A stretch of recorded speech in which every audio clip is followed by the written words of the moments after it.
Hello दोस्तों, हमारे YouTube channel में आप सभी का स्वागत है।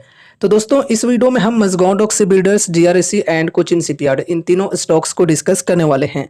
3 दिनों की लंबी गिरावट के बाद आज चौथे दिन इन स्टॉक्स के अंदर हमें बढ़िया रिकवरी देखने को मिली है, बढ़िया तेज़ी देखने को मिली है। तो फर्स्ट ऑफ ऑल हम परफॉर्मेंस को डिस्कस करने वाले हैं कि आज इन स्टॉक्स ने किस प्रकार से परफॉर्म किए हैं, वॉल्यूम, वैल्यूएशन वगैरह किस प्रकार की रही हैं एंड इन स्टॉक्स के अंदर कैसी अपॉर्चुनिटीज हमें मिल रही हैं फिलहाल, सब कुछ डिस्कस करेंगे।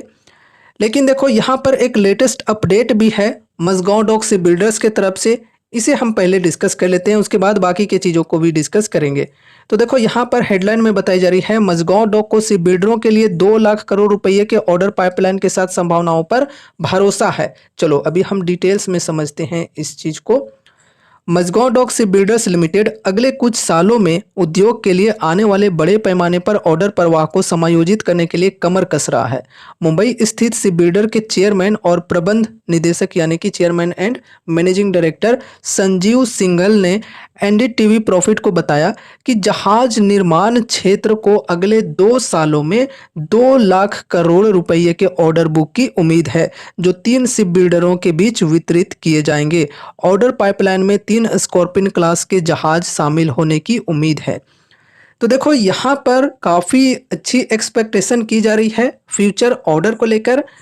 जो मैनेजिंग डायरेक्टर हैं मज़गांव डॉक शिपबिल्डर्स के, संजीव सिंघल जी, इनके द्वारा यहाँ पर कही ये जा रही है कि जो हमारा शिप बिल्डिंग सेक्टर है, जहाज निर्माण क्षेत्र, इस सेक्टर के अंदर अगले 2 सालों में 2 लाख करोड़ रुपये के ऑर्डर हमें देखने को मिल सकते हैं। पूरे सेक्टर की बात यहाँ पर कही जा रही है। ये बिल्कुल भी मत समझना कि सिर्फ मज़गांव डॉक को इतने बड़े ऑर्डर्स मिल सकते हैं, ठीक है। पूरे सेक्टर के अंदर 2 लाख करोड़ रुपये के ऑर्डर मिल सकते हैं अगले 2 सालों में। ये चीज़ें यहाँ पर कही जा रही हैं, एक्सपेक्ट की जा रही हैं, जो 3 शिप बिल्डरों के बीच वितरित किए जाएंगे। ऑर्डर पाइपलाइन में 3 स्कॉर्पियन क्लास के जहाज भी शामिल होने की उम्मीद है। तो इस प्रकार की यहाँ पर एक्सपेक्टेशन की जा रही है संजीव सिंघल जी के द्वारा। देखा जाए तो चलो बढ़िया है, जो भी शिप बिल्डिंग सेक्टर से बिलोंग करने वाली कंपनीज हैं उनको काफ़ी बढ़िया बेनिफिट्स मिल सकते हैं अगर इस प्रकार के ऑर्डर्स आने वाले सालों में देखने को मिलता है तो। चलो ठीक है, अब यहाँ पर हम मज़गांव डॉक शिपबिल्डर्स स्टॉक को डिस्कस करते हैं। तो यहाँ पर आज लगभग 5.5% की तेज़ी हमें देखने को मिली है स्टॉक के अंदर। बाकी देखो, ओवरऑल मार्केट आवर की बात करें तो लगभग 6-7% तक की तेज़ी हमें देखने को मिल रही थी, लेकिन प्रॉफिट बुकिंग भी हुई, उस वजह से ओवरऑल जो गेन की परसेंटेज है वो यहाँ पर कम हो गई थोड़ी सी। लेकिन यहाँ पर देखें तो 5.5% की ओवरऑल प्रॉफिट देखने को मिली है स्टॉक के अंदर आज के दिन। चलो बढ़िया है। अगर यहाँ पर हम वॉल्यूम की बात करें तो आज 1 करोड़ की टोटल वॉल्यूम यानी कि टोटल ट्रेड क्वांटिटी देखने को मिली है। पिछले दिन के मुकाबले में चलो बढ़िया है, पिछले दिन 66 लाख की वॉल्यूम थी टोटल। अगर यहाँ पर हम डिलीवरेबल परसेंटेज की बात करें तो कल 22% की थी। अगर हम आज की बात करें तो आज डिलीवरेबल परसेंटेज कितनी की रही है, 12.6% की, बहुत ही कम हो गई है पिछले दिन के मुकाबले में देखें तो, ठीक है। यहाँ पर जो 1 करोड़ का टोटल वॉल्यूम रहा है आज, इसमें से सिर्फ 12.6% ही डिलीवरी वाले थे, मतलब डिलीवरी में लेने वालों की परसेंटेज सिर्फ इतनी ही थी, बाकी सब इंट्राडे वाले थे, ठीक है। तो डिलीवरी में लेने वालों की जो इंटरेस्ट है स्टॉक के अंदर वो आज हमें काफ़ी कम देखने को मिला है।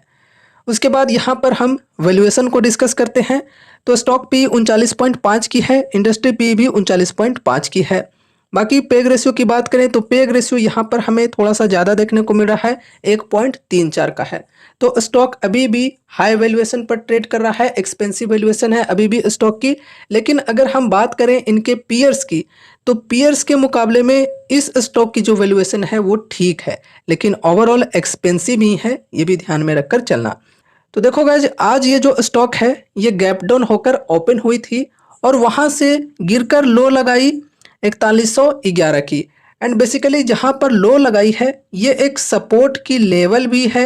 अगर आप 15 मिनट का चार्ट देखोगे तो यहाँ पर आप सभी को बहुत ही बेहतरीन सपोर्ट की लेवल देखने को मिल जाएगी। तो देखो, इस सपोर्ट से यहाँ पर काफ़ी बढ़िया बाइंग इंटरेस्ट देखने को मिली है और ये जो स्टॉक है आज इस ट्रेंड लाइन को ब्रेक भी किया है ट्रेंड लाइन के ऊपर क्लोजिंग भी हुआ है। एंड बेसिकली देखो जहां पर क्लोजिंग हुआ है आज, ये एक रेजिस्टेंस की लेवल थी 4550 का यहाँ पर रेजिस्टेंस है और 4539 पर क्लोजिंग हुई है आज। तो रेजिस्टेंस के पास में ही क्लोजिंग हुई है। अगर कल के दिन तेजी कंटिन्यू रहती है तो फिर यहाँ पर नेक्स्ट रेजिस्टेंस की लेवल होगी 5000 की, फिर यहाँ पर नेक्स्ट रेजिस्टेंस होगी ये ट्रेंड लाइन। अब देखो बढ़िया तेजी की एक्सपेक्टेशन हम तभी करके चल सकते हैं जब यहाँ पर ये जो स्टॉक है इस ट्रेंड लाइन को ब्रेकआउट दे। ठीक है, बढ़िया वॉल्यूम के साथ, बड़ी कैंडल के साथ अगर ब्रेकआउट यहाँ पर मिल जाती है तो फिर हम बढ़िया तेजी की एक्सपेक्टेशन करके चल सकते हैं स्टॉक के अंदर। अब देखो अगर नेक्स्ट डे गिरावटें कंटिन्यू रहती हैं तो देखो एज अ सपोर्ट ये जो ट्रेंड लाइन है ये वर्क करेगा। ठीक है, उसके बाद यहाँ पर ये सपोर्ट होगी 4243 की, फिर यहाँ पर 4000 की। तो ये सपोर्ट एंड रेजिस्टेंस के लेवल्स को ध्यान में रखकर चलना है। अब देखो अगर किन्हीं को फ्रेश बाइंग यहाँ पर करनी है तो 52 वीक हाई के लेवल से करंट प्राइस तक की बात की जाए तो लगभग 22% की डिस्काउंट यहाँ पर मिल रही है। तो अगर किन्हीं को कंपनी पसंद है और लॉन्ग टर्म के लिए इन्वेस्टमेंट करना चाहते हैं तो फ्रेश बाइंग करके चल सकते हैं, फर्स्ट एसआईपी करके चल सकते हैं। एंड अगर यहाँ से और भी गिरावटें हमें देखने को मिलती है तो हर 5 से 10% की डिप पर हम ऐड ऑन करके चल सकते हैं। लेकिन हाँ, ध्यान में रहे कि ऐड ऑन करने के चक्कर में ऐसा ना हो कि अपने पोर्टफोलियो का एक बहुत ही बड़ा वेटेज सिर्फ इस एक स्टॉक के अंदर दे दिया। ऐसे में रिस्क काफ़ी ज़्यादा बढ़ सकती है, तो सोच समझ कर ही लिमिटेड अमाउंट के साथ ही चलना है। बाकी दोस्तों, आज किसी ने अगर बाइंग किए हैं यहाँ पर तो कमेंट में शेयर कर सकते हैं, किस लेवल पर बाइंग किए हैं ये भी शेयर कर सकते हैं। और देखो यहाँ पर अगर हम आज के लो की बात करें तो ये जो लो लगा है 4100 के अप्रोक्स, अगर हम 52 वीक हाई से इस लो तक की बात करें तो लगभग 29-30% की डिस्काउंट मिल रही थी। तो कमेंट में बताना कि आज किसने किस प्राइस पर बाइंग किए हैं। चलो ठीक है, अब हम नेक्स्ट स्टॉक को डिस्कस करते हैं जो कि है गार्डन रिच सीडबिल्डर्स। इसके अंदर लगभग 1.5% की हमें गेन देखने को मिली है आज के दिन। अगर हम यहाँ पर वॉल्यूम की बात करें तो वॉल्यूम पिछले दिन के मुकाबले में कुछ खास देखने को नहीं मिला है, थोड़ी सी डिक्लाइन ही हुई है। 31 लाख थी कल की वॉल्यूम जो कि आज घटकर 29 लाख हो चुकी है। डिलीवरेबल परसेंटेज की बात करें तो 26.16 रही है, यहाँ पर 26% मानकर चलते हैं। अगर हम पिछले दिन से कंपेयर करें तो आज जो डिलीवरेबल परसेंटेज हमें देखने को मिली है ये काफ़ी कम देखने को मिली है। पिछले दिन लगभग 41.5% की डिलीवरेबल परसेंटेज थी, मतलब डिलीवरी में लेने वालों की परसेंटेज थी। आज की बात की जाए तो आज 29 लाख में से लगभग 26% ही डिलीवरी वाले हमें यहाँ पर देखने को मिले हैं, बाकी सब इंट्राडे वाले। उसके बाद यहाँ पर हम वैल्यूएशन की बात करें तो देखो स्टॉक पी है 56.1 की, इंडस्ट्री पी है 80.3 की। तो चलो इंडस्ट्री पी के मुकाबले में स्टॉक की पी कम है, ठीक है, लेकिन यहाँ पर अगर हम पेग रेशियो की बात करें तो पेग रेशियो यहाँ पर हमें ज़्यादा देखने को मिल रहा है, 2.12 का है। तो स्टॉक यहाँ पर हमें अभी एक्सपेंसिव देखने को मिल रही है। बाकी ये जो स्टॉक है ये अपने 52 वीक हाई के लेवल से लगभग 36-37% तक करेक्ट हो चुका है, लेकिन फिर भी इसकी जो वैल्यूएशन है ये अभी काफ़ी एक्सपेंसिव है। तो यहाँ पर देखो सपोर्ट के लेवल की बात करें तो 1750 से लेकर 1800 का जो रेंज है ये बेसिकली एक सपोर्ट का रेंज है। एंड आज इस रेंज के बीच स्टॉक ने यहाँ पर कारोबार किया है। देखो ओपनिंग भी हुई यही रेंज के अंदर, लो भी लगी है यही रेंज के अंदर, एंड क्लोजिंग भी हुई है यही रेंज के अंदर। तो एज अ स्ट्रॉन्ग सपोर्ट कल के दिन भी ये रेंज काम करने वाला है। एंड उसके बाद यहाँ पर नेक्स्ट जो सपोर्ट होगी हमारी वो होगी ये 2626 की, ठीक है। एंड अगर तेजी देखने को मिलती है कल के दिन तो यहाँ पर ये रेजिस्टेंस को ध्यान में रखकर चलना है जो कि है 1963 की, ठीक है। और अगर किन्हीं को यहाँ पर फ्रेश बाइंग करनी है तो फ्रेश बाइंग के लिए कैसी अपॉर्चुनिटी मिल रही है? फ्रेश बाइंग के लिए अपॉर्चुनिटी यहाँ पर बढ़िया मिल रही है, लगभग 36% की डिस्काउंट मिल रही है 52 वीक हाई के लेवल से। देखो अभी जो करंट प्राइस है स्टॉक की 1800 के अप्रॉक्स है और यहाँ पर देखो 1800 का सपोर्ट भी है, सपोर्ट पर ही ये जो स्टॉक है ये ट्रेड कर रहा है। अगर कोई इंटरेस्टेड है यहाँ पर लॉन्ग टर्म के लिए इन्वेस्ट करना चाहते हैं, मिनिमम अगर उनका विजन है 3 साल 5 साल का, तो फिर यहाँ पर फर्स्ट एसआईपी करके चल सकते हैं, बल्क में बाइंग के लिए बिल्कुल भी नहीं। बाकी दोस्तों एक इम्पोर्टेंट चीज़ मैं आपको बोलना चाहूँगा कि यहाँ पर जो भी चीज़ें हम डिस्कस कर रहे हैं वो सिर्फ और सिर्फ एजुकेशनल पर्पज से कर रहे हैं, ठीक है। यहाँ पर आप सभी को मैं कोई भी स्टॉक से रिलेटेड बाय या सेल की कॉल टिप या रिकमेंडेशंस नहीं दे रहा हूँ, ये ध्यान में रखकर चलना। अब चलो यहाँ पर हम आगे बढ़ते हैं, नेक्स्ट स्टॉक को डिस्कस करते हैं जो कि है कोचिन शिपयार्ड। कोचिन शिपयार्ड के अंदर आज के दिन लगभग 2% की तेजी हमें देखने को मिली है। वॉल्यूम की बात की जाए तो वॉल्यूम तो कुछ खास नहीं रहा है, पिछले दिन के मुकाबले में देखें तो 1 लाख की डिक्लाइन ही देखने को मिली है, लेकिन कुछ ज़्यादा फर्क नहीं पड़ता है 1 लाख से, ठीक है, लगभग इक्वल ही मानकर चल सकते हैं। 32 लाख की वॉल्यूम थी पिछले दिन, जो कि आज 31 लाख पर आ चुकी है। यहाँ पर अगर हम डिलीवरेबल परसेंटेज की बात करें तो पिछले दिन 44% के अप्रोक्स देखने को मिली थी। अगर हम आज की बात करें तो आज 24.74 की डिलीवरेबल परसेंटेज देखने को मिली है। मतलब इन तीनों स्टॉक्स के अंदर हमें एक चीज़ सेम देखने को मिल रही है कि डिलीवरेबल परसेंटेज जो है वो पिछले दिन के मुकाबले में कम रही है, ठीक है। तो यहाँ पर 31 लाख की टोटल ट्रेड क्वांटिटी थी, जिसमें से 24.74% सिर्फ थे डिलीवरी में लेने वालों की परसेंटेज, ठीक है, बाकी सब इंट्राडे वाले थे। तो पिछले दिन के कंपैरिजन में देखें तो डिलीवरी में लेने वालों की जो परसेंटेज थी वो आज कम थी। आगे बढ़ते हैं, वैल्यूएशन को डिस्कस करते हैं। तो देखो स्टॉक की पी है यहाँ पर 63 की, इंडस्ट्री पी 80.3 की है।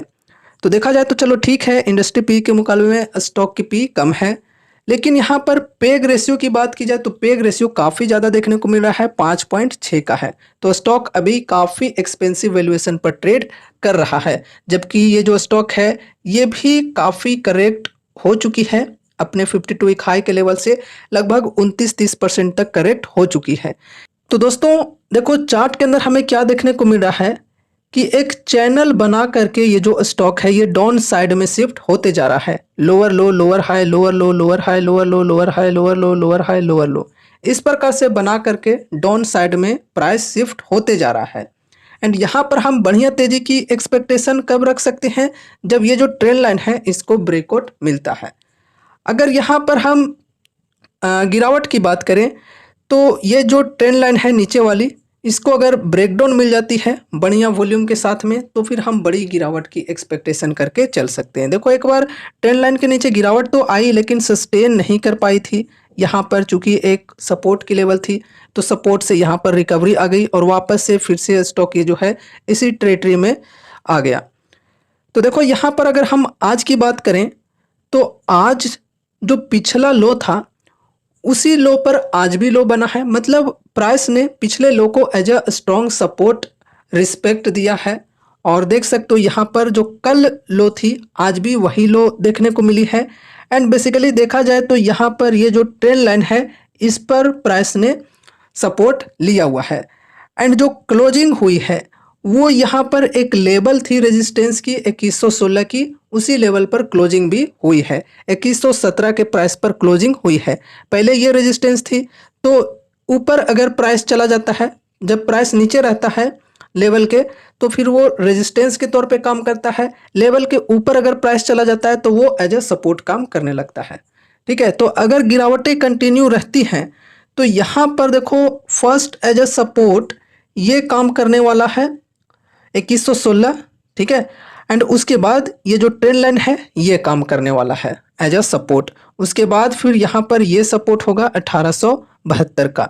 अगर स्टॉक के अंदर कल के दिन तेजी हमें देखने को मिलती है तो ये रेजिस्टेंस की लेवल को ध्यान में रखनी है, जो कि है 2255 की, फिर है यहाँ पर 2472 की। एंड उसके बाद यहाँ पर ये जो ट्रेंड लाइन है ये एक as a strong resistance work कर रही है, ठीक है। तो ये सपोर्ट एंड रेजिस्टेंस के लेवल्स को ध्यान में रखकर चलना है। बाकी अगर किन्हीं को कंपनी पसंद है और लॉन्ग टर्म के लिए इन्वेस्टमेंट करना चाहते हैं तो 52 वीक हाई के लेवल से लगभग 29% की डिस्काउंट मिल रही है। तो अगर किन्हीं को कंपनी पसंद आ रही है और लॉन्ग टर्म के लिए होल्ड करना चाहते हैं तो कर सकते हैं। फ्रेश बाइंग फर्स्ट SIP करना चाहें तो कर सकते हैं, ठीक है। सो गाइज ये रही हमारी आज की वीडियो तीनों स्टॉक्स के ऊपर। उम्मीद है कि इस वीडियो के माध्यम से आपको कुछ यूजफुल इन्फॉर्मेशन मिले होंगे। तो वीडियो को लाइक करके चैनल को सब्सक्राइब कर देना और मिलते हैं अगले नए वीडियोज के साथ। तब तक के लिए बाय बाय।